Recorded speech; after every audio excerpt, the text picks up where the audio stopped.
ॐ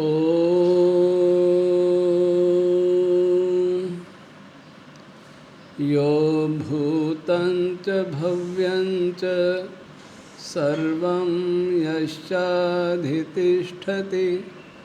स्वर्यस्य च केवलं तस्मै ज्येष्ठाय ब्रह्मणे नमः। प्रिय श्रोतागण, आज हम वेद विज्ञान आलोक दूसरे अध्याय के तीसरे खंड का कंडिका समूह 3 और 4 प्रस्तुत करते हैं। स्वस्ति न पथ्यासु धनवसु ये मंत्र है।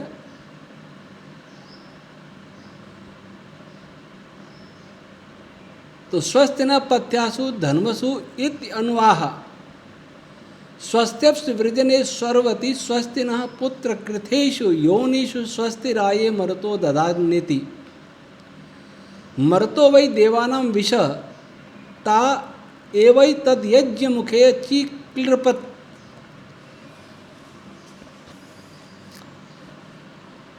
ता एव एतद यज्ञ मुखे अचीक्लृपत। इसका जो पारंपरिक अर्थ है वो किया है डॉक्टर सुधाकर मालवी आचार्य सारण के अनुसार। लिखते हैं कि हे मर्तो, मरुदेश रूपी मार्गों में हमारा जल प्रदान के द्वारा कल्याण करो। ये ऋग्वेद का मंत्र है। ऋग्वेद 10वां मंडल का 63वां सूक्त का 15वां मंत्र है। तो इसका पहला पाद है स्वस्ति न पथ्यासु धनवसु। तो इसका अर्थ ये क्या है, हे मर्तो, मरुदेश रूपी मार्गों में हमारा जल प्रदान के द्वारा कल्याण करो। और शेष 3 पाद अलग हैं।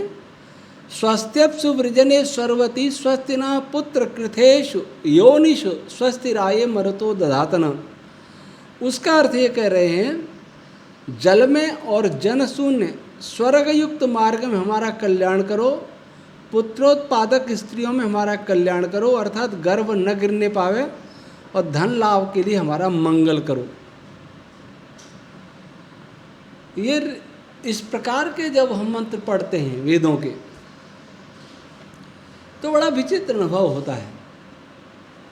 ईश्वर का उपदेश भी मानते हैं वेद को, और बार बार प्रार्थना ही हो रही है।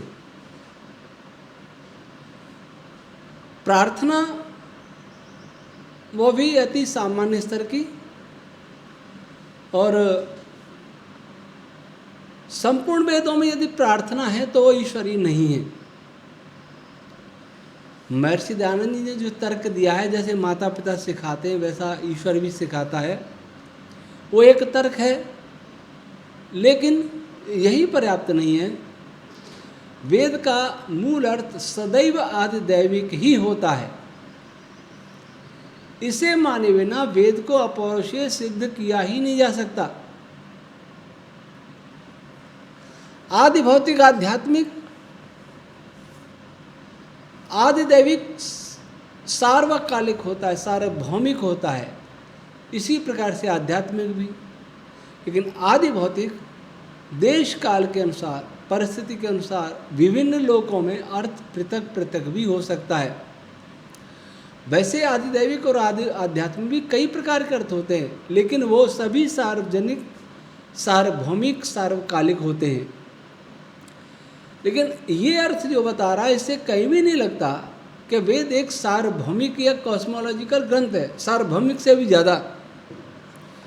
और अगली कंडिका मरुतो वै देवानां विष, इसका ये अर्थ करते हैं कि मरुत देवताओं की प्रजा है।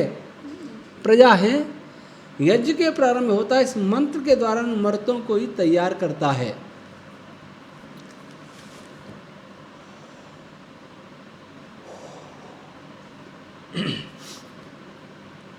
अब इससे क्या वेद का वेदत्व सिद्ध हुआ और क्या ऐतरेय ब्राह्मण का कोई विद्या प्रकाश हुआ। अब हम इसका क्या अर्थ किया, हमने इसका क्या व्याख्यान किया वो बताते हैं। पहले पिछली बार हमने जो चर्चा की थी मर्तों को समर्थ बनाने में, मर्थों को समर्थ कैसे बनाया जाता है ताकि वो प्राण रश्मियों से क्रिया करके इस सृष्टि में संयोग और वियोग का व्यापार बढ़ा सकें, अर्थात सृष्टि की रचनाएं तेजी से हो सकें। तो उनको समर्थ बनाने में एक वेद मंत्र या ये छंद उत्पन्न होता है और वो 2 भागों में होता है। स्वस्तिना पथ्यासु धनवसु, पहले ये पाद उत्पन्न होता है, यह है पुरोनुवाक्या।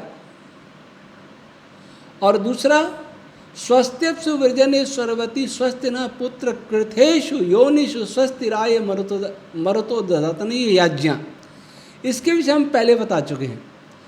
तो यहाँ सर्वत्र नहीं परंतु यहाँ इस छंद रश्मि की उत्पत्ति हुई है वो 2 भागों में होती है। पहले उसका चौथा हिस्सा अर्थात 1 पाद उत्पन्न होता है और फिर उसके 3 पाद उत्पन्न होते हैं, दोनों मिलके एक छंद रश्मि बनती है। अब 1 पाद का क्या प्रभाव होता है, यहाँ आश्रयन श्रोत्र सूत्र 1:17 में कहा ऋचम पाद ग्रहणे, 1 पाद से ऋचा का भी ग्रहण हो सकता है। ऋचा का जो 1 पाद का प्रभाव है वो ऋचा का भी वही प्रभाव होगा। जैसे गायत्री मंत्र है तत्सवितुर्वरेण्यम भर्गो देवस्य धीमहि धियो यो न प्रचोदयात्, तो प्रचोदयात् ले लें या तत्सवितुर्वरेण्यम ले लें या भर्गो देवस्य धीमहि ले लें, ये 3 पाद हैं 8-8 अक्षरों के, एक में 7 है, वैसे निश्चित गायत्री है। तो 1 पाद का प्रभाव भी सृष्टि में संपूर्ण ऋचा के बराबर होता है, संपूर्ण ऋचा के समान होता है। अक्षरों का प्रभाव अलग है लेकिन जो छंद का प्रभाव होता है वो 1 पाद का भी संपूर्ण ऋचा के प्रभाव जैसा प्रभाव होता है उसका। ये आर्षि गायत्री है और यहाँ जो ऋचा है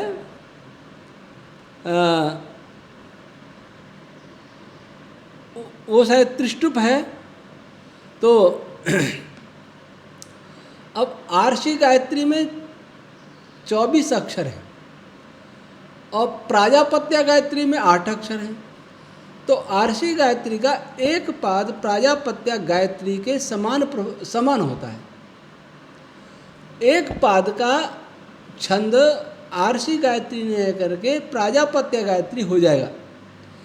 तो गायत्री का प्रभाव तो उसमें वहाँ भी रहा, इसलिए महर्षि आश्वलायन कहते हैं ऋचम पाद ग्रहणे, 1 पाद के ग्रहण करने पर ऋचा का ही ग्रहण हो जाता है। तो ये दोनों, इनका देवता पथ्यास्वस्ति है। पथ्यास्वस्ति हम पहले बता चुके हैं, पहले अध्याय में शायद,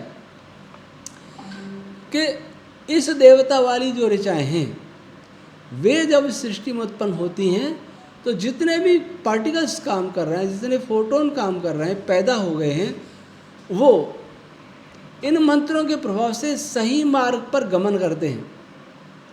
इस सृष्टि के लिए गति भी चाहिए, सही गति, कितनी गति है, कितना वेग होना चाहिए किसी पार्टिकल का, उसके साथ साथ सही दिशा भी होनी चाहिए।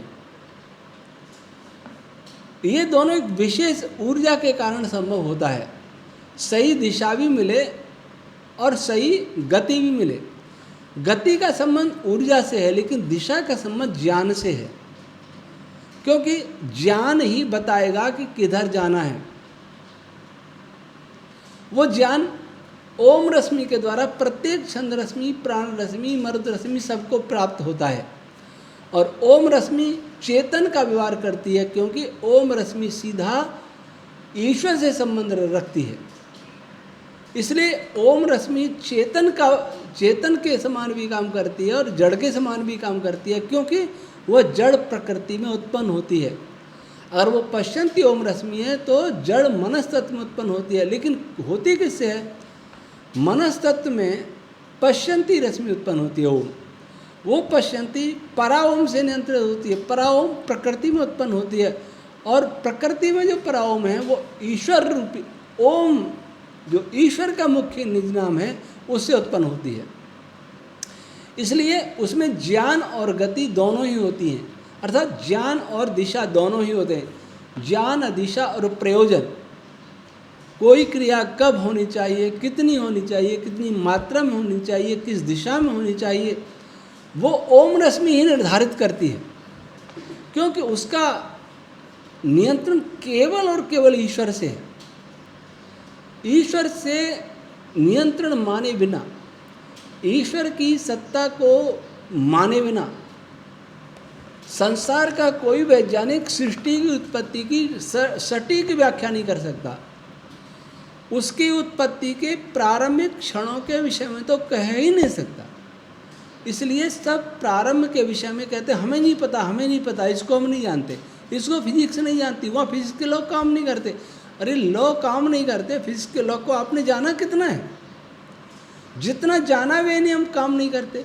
लेकिन बहुत सारे नियम ऐसे भी तो होंगे जिनको आप जानते नहीं, जिनको नहीं जानते आप, उनको जो जानता है वो ईश्वर है, जो सबको जानता है वो ईश्वर है, जो जितना जानता है उतना बड़ा वैज्ञानिक है। इसलिए ईश्वर परम वैज्ञानिक है। तो पथ्य स्वस्ति देवता वाली जितनी भी ऋचाएँ हैं उनका यही काम है कि इस सृष्टि में कल्पना करें, हवा में ही कितने मॉलिक्यूल्स भरे हुए आपस में टकरा रहे, निरंतर गति हो रही है। पानी की बूंद में भी देखेंगे तो एक एक अणु कितनी तेजी से गमन कर रहा है, दूसरे अणु से टकराता है, फिर वापस आता है, फिर जाता है, कोई किसी से टकरा, ब्राउनियन गति। और सीधी हवा भी चलती रहती है, बादल आ रहे हैं, जा रहे हैं, मानसून बन रहा है, आंधी तूफान चल रहे हैं, सब हो रहा है। इन गतियों को कौन जानता है, कौन करा रहा है? जो जानता है, जो सब जानता है, जिसके लिए कुछ भी जानना शेष नहीं है, जिसके लिए कुछ भी करना शेष नहीं है, जिसके लिए कुछ भी पाना शेष नहीं है, जिसके बाहर कुछ नहीं है, उसका नाम है ईश्वर। जो न चौथे आसमान पर रहता है, न सातवें पर रहता है, न क्षीर सागर में रहता है, न कैलाश पर रहता है, बल्कि सर्वव्यापक है। जो सर्वव्यापक नहीं होगा वो ओम रश्मि को उत्पन्न नहीं कर सकेगा, और जो ओम रश्मि को उत्पन्न नहीं कर सकेगा वो सारी, तब कोई भी रश्मि उत्पन्न नहीं होगी। और जब कोई रश्मि उत्पन्न नहीं होगी तब न स्पेस बनेगा, न कोई पार्टिकल बनेगा, न फोटोन बनेगा, तो सृष्टि बनेगी ऐसा सोच भी नहीं सकते। इसलिए यह मंत्र बहुत महत्वपूर्ण है। इस मंत्र के 2 टुकड़े में ये प्रकाशित होने से पथ्य स्वस्ति का काम करता है। ये प्रत्येक कण को उचित पथ और गति प्रदान करता है। इससे विभिन्न पार्टिकल्स के बीच में आकर्षण प्रतिकर्षण बल व्यवस्थित होते हैं, उनके बीच में बल व्यवस्थित होते हैं, उनके विषय में दिशाएं व्यवस्थित होती हैं। आकर्षण के लिए उचित ऊर्जा चाहिए, बहुत उससे अधिक भी नहीं चाहिए, उससे कम भी नहीं चाहिए। वो कौन प्रदान करता है? वो बस ओम रश्मि के द्वारा ये सब संभव है। एक चेतन तत्व के माध्यम से ओम रश्मि, ईश्वर के माध्यम से ओम रश्मि इन सबको व्यवस्थित और नियंत्रित करती है। मर्तो वै देवानाम विषय, ये मर्त नाम की सूक्ष्म रश्मियाँ देवों की प्रजा है, अर्थात प्राण रश्मियों की प्रजा है, अर्थात प्राणों से उत्पन्न होते हैं। अथवा यूँ कहें कि मर्त रश्मियाँ, लघु छंद रश्मियाँ, लघु छंद रश्मियों को ही मरुत छंद रश्मियाँ कहते हैं। ये देवानाम विषय, ये देवों में प्रविष्ट रहती है,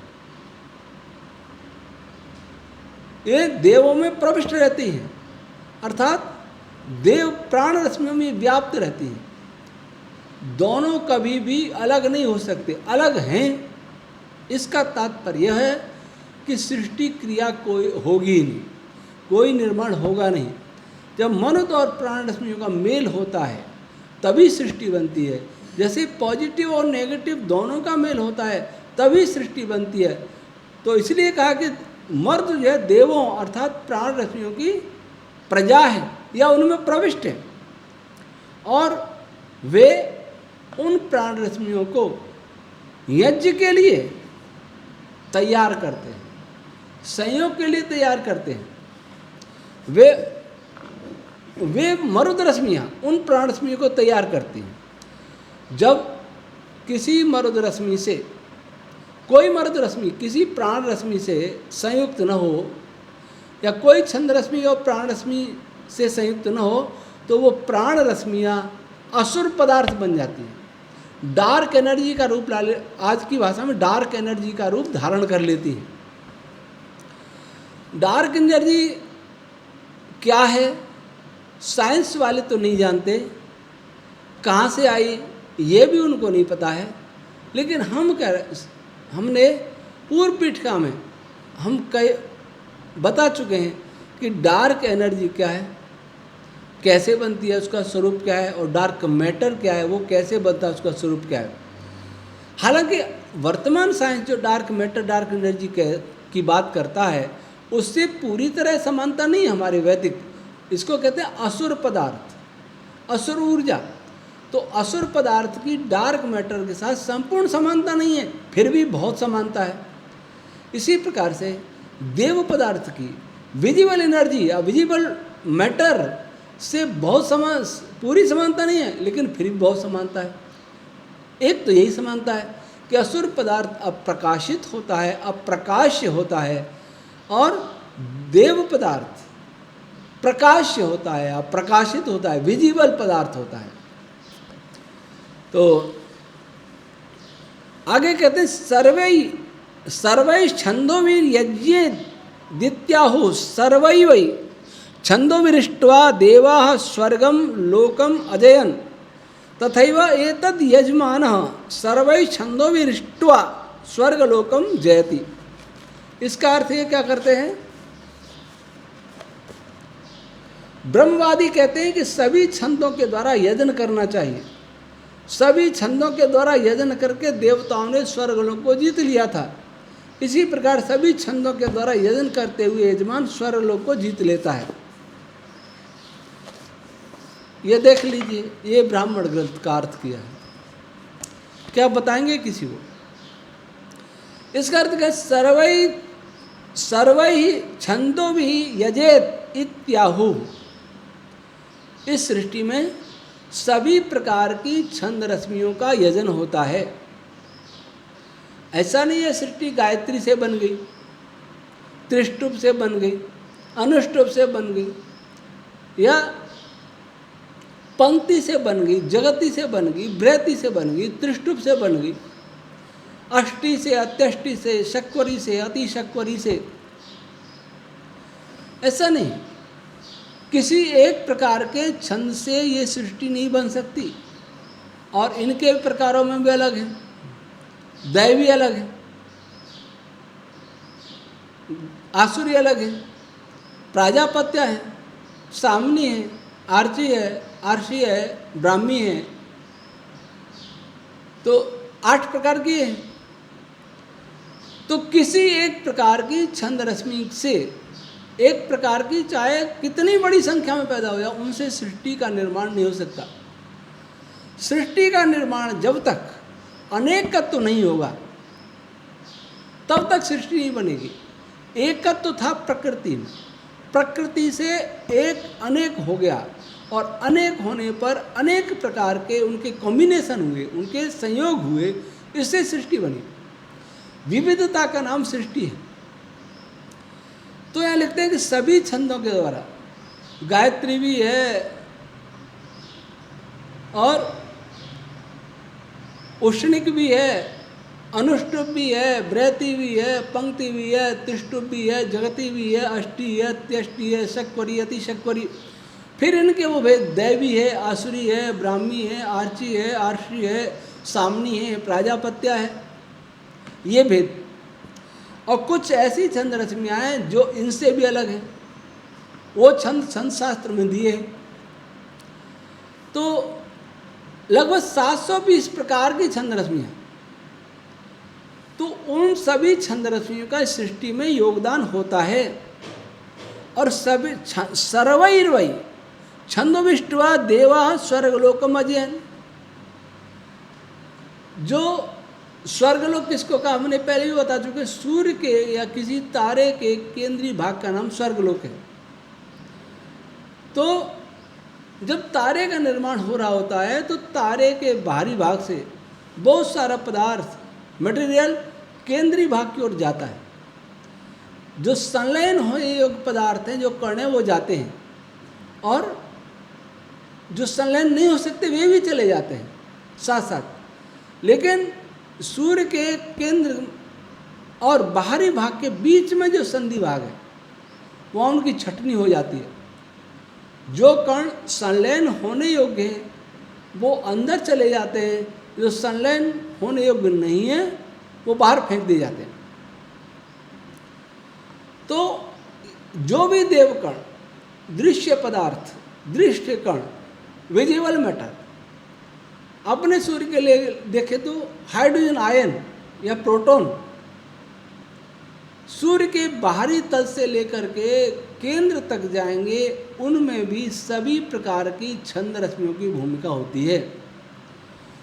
देवकण सभी प्रकार के छंदों के द्वारा स्वर्गलोक को जीतते हैं, या जीता था, या जीतते हैं, या जीतते रहेंगे। सब जगह ये प्रयोग हुआ, यहाँ व्यत्यय है। केवल एक छंद से अगर इसको पढ़ेंगे वेद विज्ञान आलोक को, तो तारों में किस प्रकार से पदार्थ अंदर जा रहा है, उसमें कौन कौन से मंत्र काम कर रहे हैं, निरुक्त में भी ये विस्तार से आया है। तारे के निर्माण की प्रक्रिया, अपने सूर्य के निर्माण की प्रक्रिया, तो वहाँ पता चलेगा कि एक कण जो बाहर था, सूर्य का केंद्रीय भाग लगभग 6.25 लाख किलोमीटर है, बाहर से 6.25 लाख किलोमीटर अंदर वो कैसे जाता है वो कण? हाइड्रोजन बाहर से कैसे गई सबसे पहले, और आज भी कैसे जा रही है? या कोई बड़े तारे होंगे उसमें हीलियम का भी संलयन हो जाए, वो कैसे बाहर से अंदर जा रहा है? अंदर ही है तो अंदर कैसे पहुंचा, अंदर ही सारा संग्रहित कैसे हुआ? उसके लिए उसकी भी बड़ी एक लंबी प्रक्रिया होती है। लंबी प्रक्रिया तो निरुक्त में है, पर इस वेद विज्ञान लोक में भी है। लेकिन यहाँ केवल ये बताया कि सभी छंद रश्मियों का योगदान होता है इसमें। सभी छंद रश्मियाँ उस कण को भिन्न भिन्न प्रकार से ऊर्जा प्रदान करके, दिशा प्रदान करके उसको केंद्रीय भाग तक पहुँचाती हैं। उसी प्रकार के यजमान, कोई भी यजमान, यजमान अर्थात संयोग करने वाला कोई भी कण, सभी प्रकार के छंद रश्मियों से संगत होकर स्वर्गलोक को प्राप्त करता है, स्वर्गलोक को जीतता अर्थात संयोग कर पाता है। जैसा कि मैंने पहले भी कई बार बताया कि संयोग, जो रासायनिक संयोग होता है, जो बहुत साधारण दिखता है, हाइड्रोजन का एक आयन ऑक्सीजन के 2 आयन मिलकर के जल बन गया, सोडियम और क्लोरीन का एक एक आयन मिलकर के नमक बन गया, सोडियम क्लोराइड बन गया, हाइड्रोजन का एक आयन, क्लोरीन का एक आयन मिलकर के HCl बन गया। इसी प्रकार से जितने भी मॉलिक्यूल बन रहे हैं वो इतने साधारण नहीं है कि हम उसे इक्वेशन से बता देते, नहीं बहुत है। Na+ और +Cl - NaCl, ये सूत्र गलत नहीं है, परंतु मात्र इतना ही नहीं है, इतनी सरलता नहीं है। इसको करने में कितने प्रकार के बलों की या इलेक्ट्रोमैग्नेटिक फील्ड्स की आवश्यकता होती है, और वह फील्ड्स किन किन रश्मियों से बना होता है, वह फील्ड्स कैसे उत्पन्न होता है, कैसे कार्य करता है, इसकी जानकारी साइंस में नहीं है। इसकी जानकारी केवल वैदिक रश्मि विज्ञान में ही है। साइंस को इतनी जानकारी है कि जब दोनों निकट आएंगे आयन, तो बीच में वर्चुअल फोटोन पैदा हो जाएंगे। वर्चुअल फोटोन पैदा होकर के दोनों ही कणों के बीच में एक्सचेंज होंगे।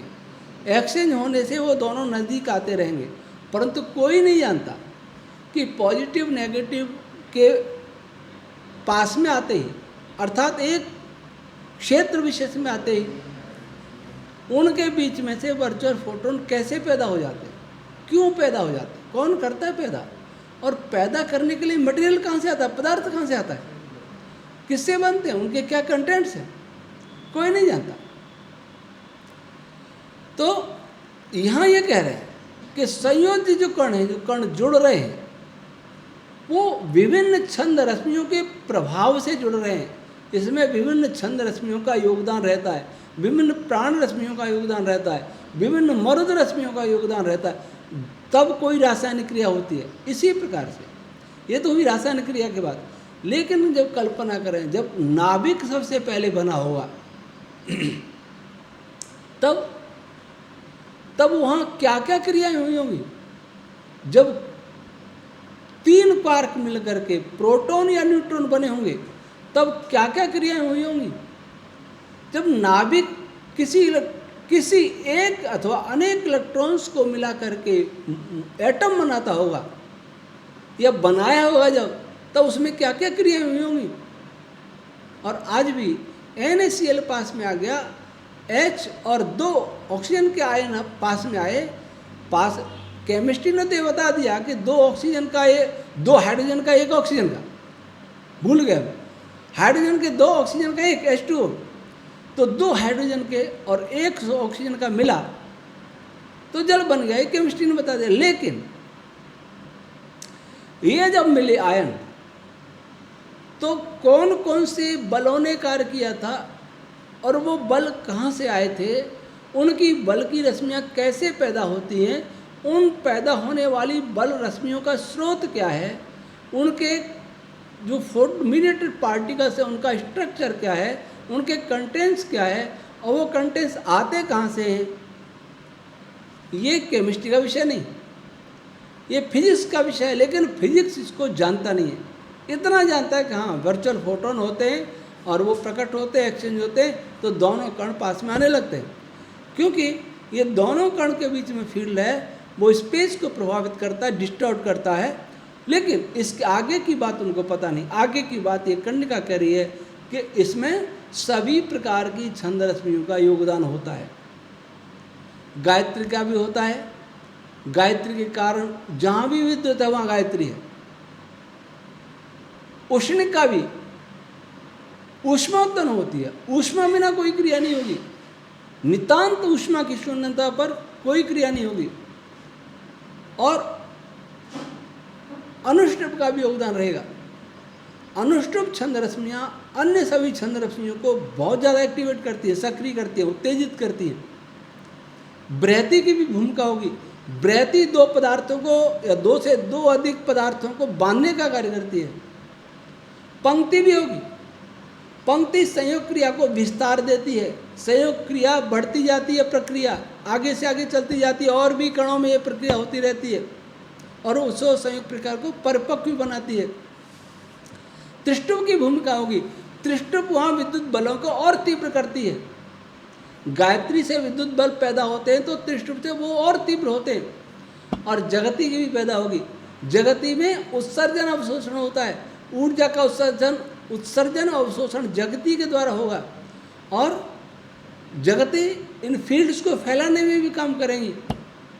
तो हर प्रकार की, इसलिए यहाँ कहा कि सभी छंदों की भूमिका होती है स्वर्गलोक को प्राप्त जीतने में। स्वर्गलोक अर्थात यज्ञ प्रक्रिया, संगम प्रक्रिया, संगमन प्रक्रिया, कॉम्बिनेशन प्रक्रिया, उसको करने में सभी छंदों की भूमिका होती है। तो आज इतना ही, शेष फिर ओम शम।